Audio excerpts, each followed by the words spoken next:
What's going on YouTube? Dave back again, and today I am so excited. I ended up getting something that I have been waiting for quite some time. This is the Infinite Dimensions 1100 Gundam Exia Dark Matter Conversion Kit. And man, I was super happy to get this in today.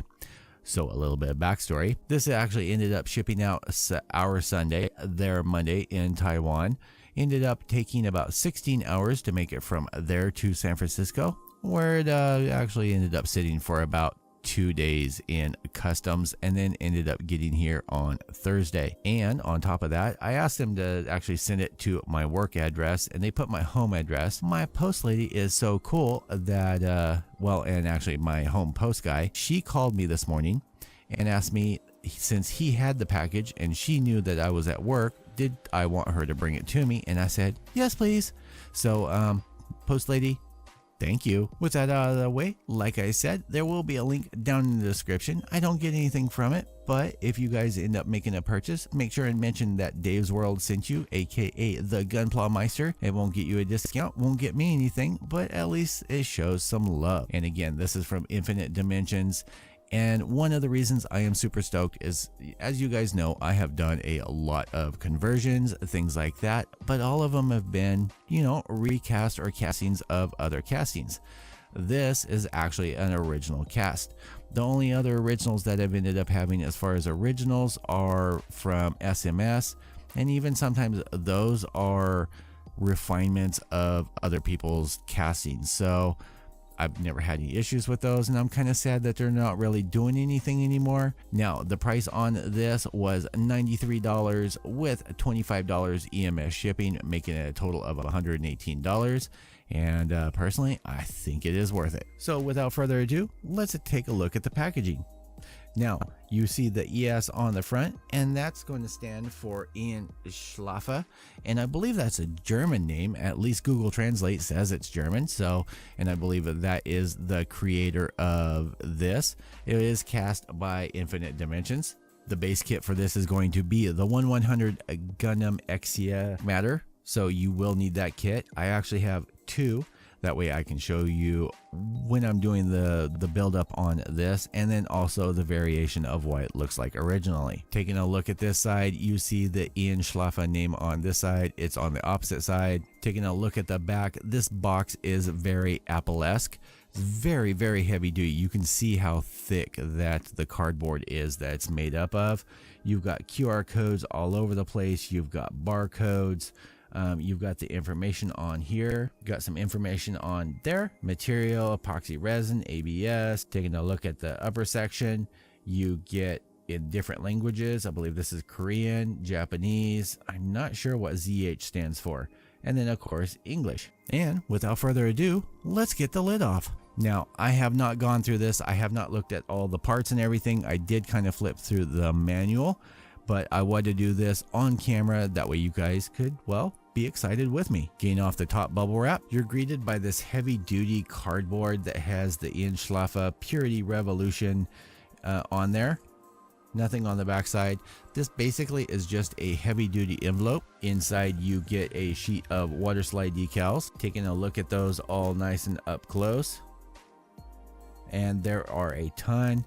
The cardboard is super heavy duty. That is going to make it super nice for removing these. Next, you're greeted with the instruction manual. With the instruction manual, you've got Yao, Gundam Exia, Dark Matter by Nurgle. And I don't know if you can tell, but this is super thick stock paper. And look at this guy. Holy crap. He just looks like a badass. Got some information over here. You've got some misspelling over here. I'm pretty sure that's supposed to be contents. Preface, data, show, product, trailer. Getting in on the other page, I did do a quick translation on this, and it just kind of explains how they fleshed it out, made it more slimmer. They extended the thighs, the waist, some of the modifications that they ended up making. You got some information over here. Gundam Build Fighters, scale 1/100 master grade, and brand Bandai, team Ian Schlaffe. 3, the show. And actually tells you what cameras that they ended up using and lenses, and then the programs that they used for cleaning it up and making it photo worthy. I think that's kind of cool that they ended up adding that color data. These are just the paints that they ended up using. And here you get some great shots. Now, if you go over to GK Hobby, which again, the link will be down in the description, you get some nice high-res photos of the pages 11 and 12, just showing more of this, showing the backpack. You get the product. There are 121 pieces in here. 25 for the chest, 16 for the waist, 26 for the arms and shoulders, 28 for the legs and feet, and 26 for the boosters. Tells you recommended tools and colors, and then you get some of the layout of the parts and how they end up going on there. The waist armor. I have to say, I am severely impressed with the layout of this and everything. You get the legs and the feet, you get the booster pack, you get a trailer. And this is advertising for the Yakashiki that I believe that they're doing or that they already did. And then you get the back shot. Next up in the packaging, we're just going to fold back. You get some, I don't know if these are resin or what these are made out of. But you get a package of white parts. You get one sheet of parts like this. You get another baggie full of bigger pieces and just some bubble wrap. All right, taking a look at the pieces in here, I'm assuming these are some of the fragile pieces. This is for the backpack, and I'm going to pop out some of the pieces. I'm not going to pop out everything right now. What I'm going to do is separate videos as I piece this together of all the parts, how they end up going in there.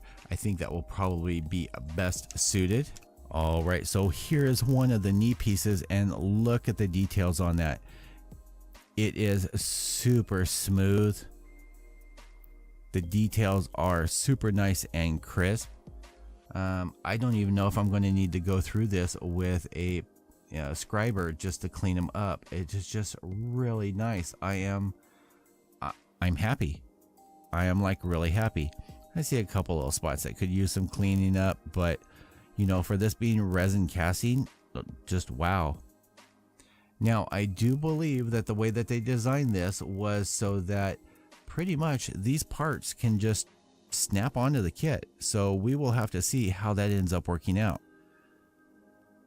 But definitely let me know down in the comments what you guys think about this.